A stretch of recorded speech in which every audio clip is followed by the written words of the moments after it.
these are some resources. This is a survey, a little old one. Okay, so this is a scan classification thing. And oh, Rainbow I forgot. Rainbow is a toolbox, and these are the toolbox. So these are some text collections for classification which you can try on. Okay, so I'm done. So if you have any questions, you can ask. Sir, yeah. What about classification of Indian language texts, sir? So the same approaches can be used. All these naive-based support vector machine, all of them can be used. You have the same problem as retrieval of stemming, stopword, all those problems remain. You have to have group stemming algorithms and other. But I have not seen much literature. One thing that is absent is the tag data. One work I have seen is that, so the IBM Research Lab had a lot of transcript from their support text for call centers, where for several IBM products, there were errors are reported. So they had built a classification engine for Hindi text where they could be classified into what the category of problem is. Is it a hard text problem? But Hindi and English are morphologically, they have common features. Yes. But apart from Hindi, other Indian languages are similar and yes. they behave in a different way. Yes. So the thing is that most of this... Most of the research is done for Hindi and English. Yeah, for other very few work has been. Almost no work has been done. One reason for that is all of this need a training set. A good training set is not available. And also text classification is purely an industry driven thing. So unless there is an industry need, commercial systems are, because now text classification algorithms, all these are not important. The important is a large scale commercial implementation. So unless there is a need, people are not able to do it. Still, so far the more focus is to be on pre-processing of Indian language text. Exactly. Nobody is attempting that. That is. We actually in ISI, I think in the last talk the FIRE was talk mentioned. So that is a effort directed to this problem. That means we want to build pre-processing tools for Indian language. If you visit the FIRE homepage, you will see a lot of resources for at least 10 Indian languages. But definitely, I mean, what we want is we don't have a community who will contribute, because it has to be a contribution. Like the problem is the languages are so different from region to region. Sitting in Calcutta, I cannot do a work on Tamil or Telugu. I don't have enough experts. But even the people working on the same language have different taxes, different standards, no knowledge. No uniform is there. That is the main bottleneck. So what I suggest is that there is the FIRE is an effort we carry on for Indian language. So if, I mean, we have a nice audience. If more and more people contribute to that, that will be a good thing to start with. Sir, you were talking about that law that typically every classifier, if the variance is high of the classifier, then the bias will be low, yes. And vice versa. Could you please explain again what was the bias of the classifier you were talking about? So, suppose you have a training set, and you have tried to design a classifier and went on training it, still the training set had a very low error. Okay, take an example. Suppose I want to calculate Ohm's law, say V versus I. So I measure a lot of voltage current. If I want to exactly fit the data, a straight line will never get. There will be errors. You will get a maybe quadrant or a very complex surface. So if I take a high degree polynomial to fit this voltage versus current as opposed to a straight line, the Ohm's law, the bias of that high degree polynomial would be very low. But its repeatedly would be less. So next day if I do the experiment, that high degree polynomial will not fit. Whereas the straight line will have some error, but the next day if I repeat, the error will be still small. It will not be very high. So that's why there is a principle in machine learning called the Occam's razor principle. That means you always choose the line or choose the classifier which is having a low error, but not a very low error, but not a very complex model. Okay, so this is called the Occam's razor. Sir. Yeah. Sir, our problem is how we implement such method, model, or algorithm to our context. For Yes. example, we have 100 journal, 100 thesis of any particular topic, and we collect the abstract of all this topic, and we want some relationship on a particular context from all these abstract. So how we can implement such algorithm on such model? See, the basic algorithms, open source tools are available. If you take NapeBase or support vector matrix, this.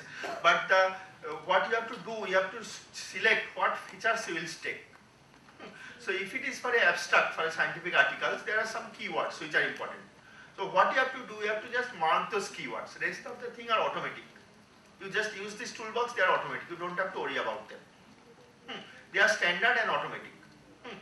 As your job, your value addition would be just to select a good set of features, which only will depend on the domain you are working on.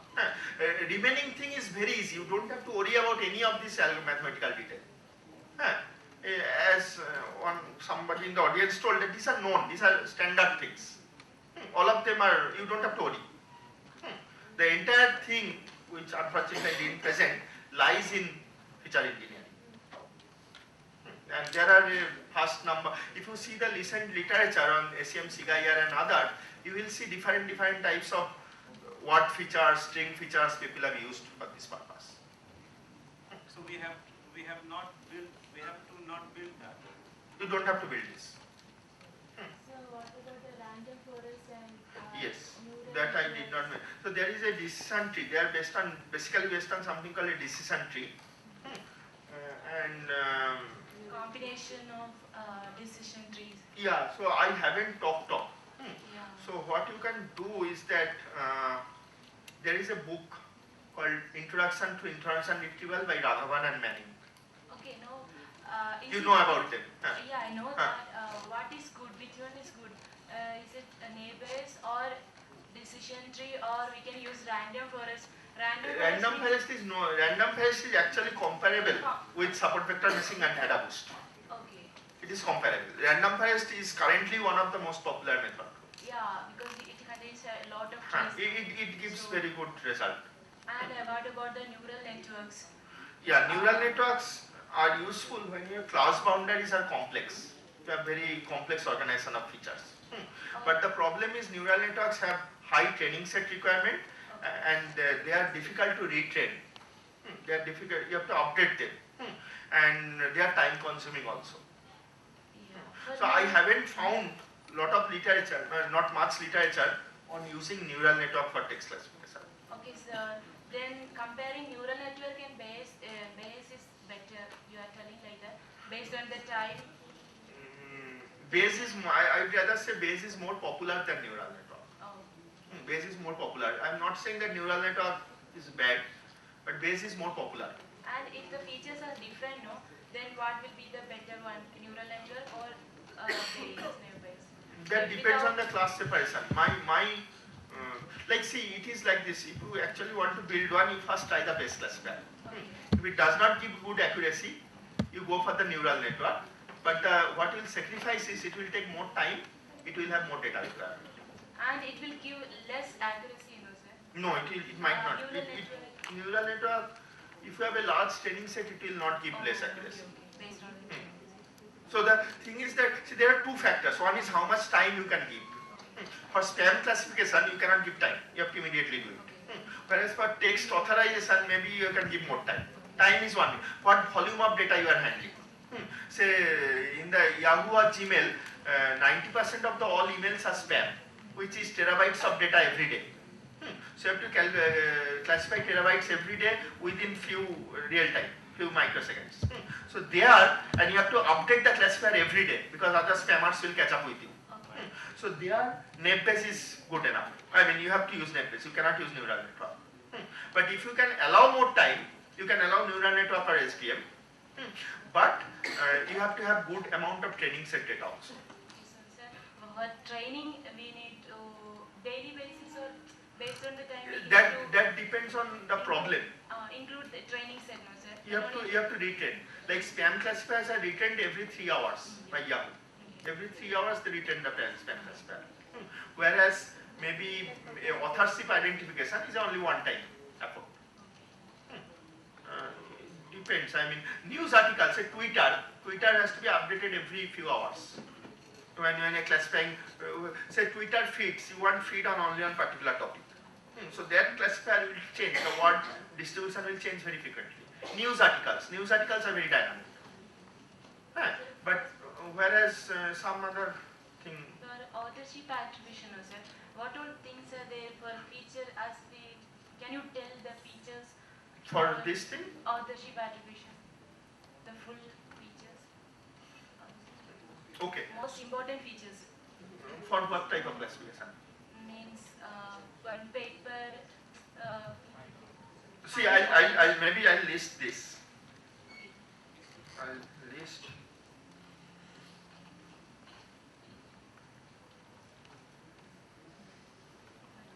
Okay.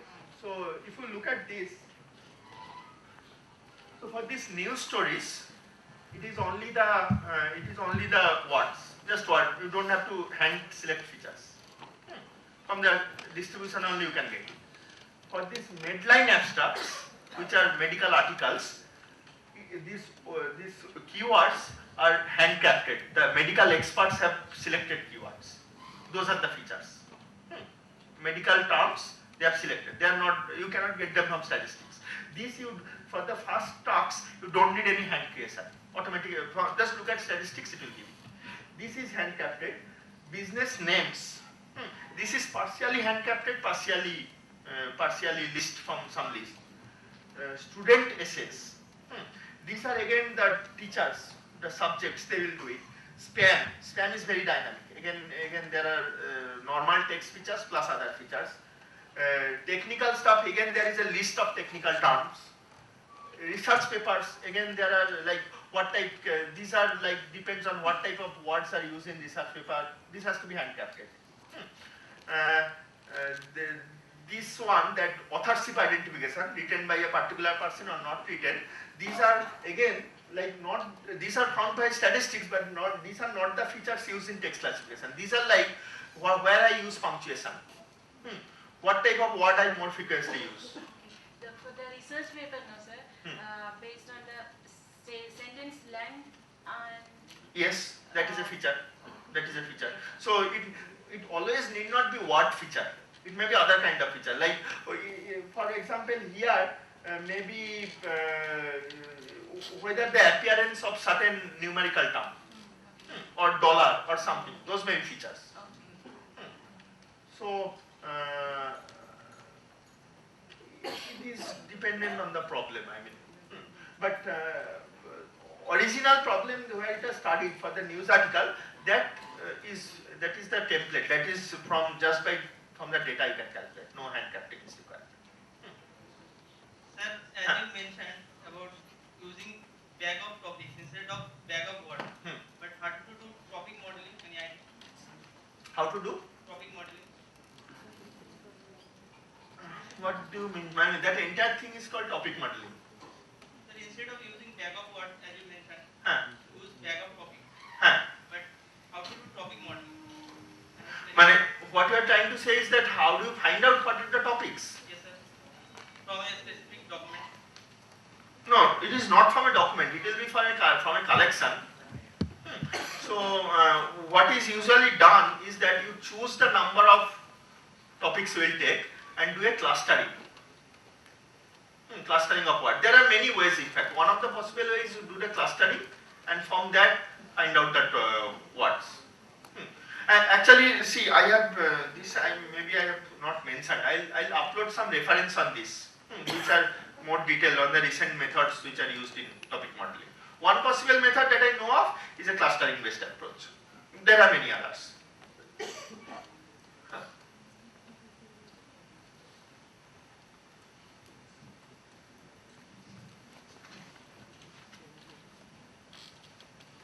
So continuation to his question, shall we use a lattice model for that topic modeling? What that? Lattice. Introduction of lattice. So you mean a hierarchical kind of thing? Yes. That is used. Some people use a hierarchical topic model. So there are papers which use hierarchical topic models. But how do you find the hierarchy that people have done somewhere? I have to see that. My question is, when you are talking about the evaluation, most of the data mining books prefer to say precision and recall as the evaluation parameters. Classification. When it comes to web, the one of the frequent question which I asked either by my supervisor or by the review people is that when you take a web as a domain, you doesn't put any particular value as a denominator. That is total number of documents. So I always used to substitute some set of threshold value. Whether that particular threshold value may either be a coverage area or harvest rate of a particular domain, or is there any other technique available to put some particular constant value in terms of total number of documents? Because total number of relevant by total number of document is the way we can achieve that precision and recall. Is there any other parameter to evaluate how your classifier has classified well, apart from these two? So usually what is done, that area under ROC curve. So you draw precision versus recall, you get a curve. The area under that curve is sometimes taken as a parameter. So there are several. One possible way is that you take precision, take recall, take the harmonic mean of the precision and recall. So that is called a F-score. There are other, because see, if you try to increase precision, recall will fall. So one way of doing is that take all possible range of precision and recall, draw a curve, take the area under the curve. Is there any specific terminology associated with this? This is called the area under ROC curve. Receiver operating characteristics curve. Area under ROC, that is often used. Okay.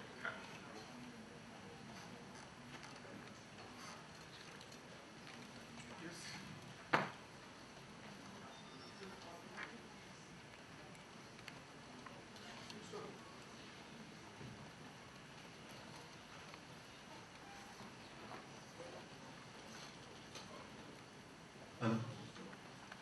Yeah, in prior probability, the formula in the formulation you introduced M and P, and you considered these two factors in both numerator and denominator. Why did you? How did you get? So you see, this is the formula. This count of y equal to w, y equal to 1 plus MP by count of y equal to y plus. So if the count of y, w equal to w and y equal to y, that is 0. That means that previously what is not seen, you see it becomes MP by M, which is just P. So P is this single coin toss probability of that word being present in the document. So it is like this. So I assume that P is a prior. If the examples are not, it is the probability of this happening.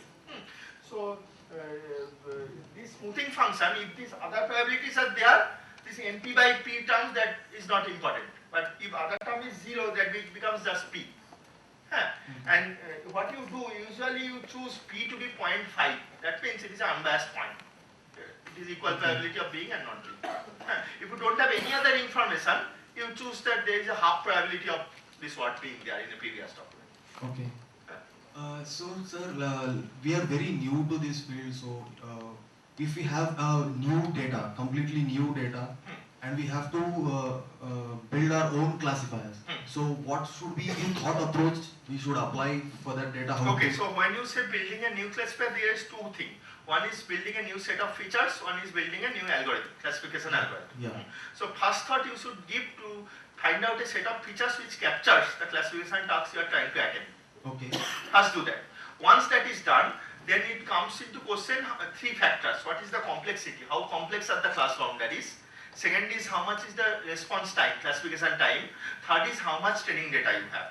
Okay. And then each of these algorithms, they are varying on this factor. Some algorithms are time consuming, require more data, but can handle complex class boundaries like neural network. So, but beforehand you don't know what are these values are. You know time complexity and training set, you don't know what is the class boundary complexity. So you start with the simplest classifier, an F-base. Okay. See if it works. Okay. Lowest time complexity, lowest, see if it does not work, go for a more complex one. Okay. And then you see if it is, and then you stop when your training set requirement, you don't have any more training set and your time requirement is exceeded. Then you stop. You go live by that much of error. Okay. Live with that much of error. And Okay. then you stop. So you start with the simplest. Usually my sequence is NAIP-based, followed by support vector machine, followed by AdaBoost, followed by nearest neighbor, followed by neural network. Okay. This is the sequence, but it will, again I said, it will depend on the problem, the feature and everything. How much training data you have on this. Okay. Sir, how do we formulate a particular, if we have to calculate a weight on particular terms and using document frequencies and those inverted index and all? So how do we think and formulate those data information that we have into a particular formula? Just count the number of words, tokenize and count the number of words. That is all you need. Okay. You never need more than a single look at the documents. Okay. You count the number of words, from this count you can count, find out everything. Okay. No problem. And the other things are the actual details of the algorithm. These probabilities you have to calculate, the cosine similarity you have to calculate. Okay. Those are there. Okay. So what I suggest is that there is a book by Raghavan and Manning which is freely available on the internet called Introduction to Information Retrieval. There is a chapter on text classification where in more details these are explained. Okay. I think that will be a good starting point. Thank you. Sir, so you mentioned about ROC curve and area under the ROC curve. So typically the other methods like lift chart, rank ordering, concordance, so Yeah, can those also be used for Those validation? also has been used. They also can be used. They also can be used. This is the last question. So we were talking about dynamic data, right? And that time the feature set might change over the period Might of time. change. So would any adaptive algorithms would be helpful in that case? So what you are basically doing is that how costly is retraining. You train an algorithm on a data set, you get a new data set, you have to retrain it. So NAIP-based is very easy to retrain. New words appear, you do it. Support vector machine is little more difficult to incrementally train. So as long as it is just new words, then it is fine. But it may happen that you may want new features, like say timestamp or any other new features you may want. Then you have to decide, okay, then this feature is becoming important. So like there is one group of research which is currently being done, is called feature discovery algorithms. Okay. So as new data come, can you discover what are the important features? Okay. So what I can, if you can, maybe what, you can send me an email, my email is there, I can give you some literature on feature discovery and other things. I can, yeah, that is better. I can, in the supplementary material. Sir, one more question. Sir, so in today's lecture you have discussed some of the supervised algorithms and the unsupervised one. But there is one more section called semi-supervised. Yes. Could you give some examples of that? Yes. So see, the basic idea is lot of time, lot of unlabeled data. Class level is lot of data is available, but labeled data is costly. So can we, some of these probabilities, can we calculate using unlabeled data? So that is actually sometimes called transductive learning also. So that is actually a very useful direction of research. A lot of work have been done in semi-supervised learning. One related area is called active learning. That means the labels that you label, reduce the effort in labeling the documents. Number of documents to be labeled, that goes down. So what is done usually in these large web companies, like Google, they have employees. When the classification task is given, they sit down and label this thing, and they have to be paid. So all these companies try to use statistics and machine learning so that the amount of effort of these employees, human beings, they get reduced. There is one related thing is that these are experts who label this document. Can I have crowdsourcing? Like there is a lot of users who tag, but maybe their process is not reliable, but they are free or very low cost. So can I use those labels to do my classification? So that is another direction. One more question. This is the last question of this session. Okay, sir, what about the swarm-based approaches for the text classification? What are the? Swarm-based approaches like PSO genetic algorithm. They are widely used in the data clustering as well as the data classification and prediction.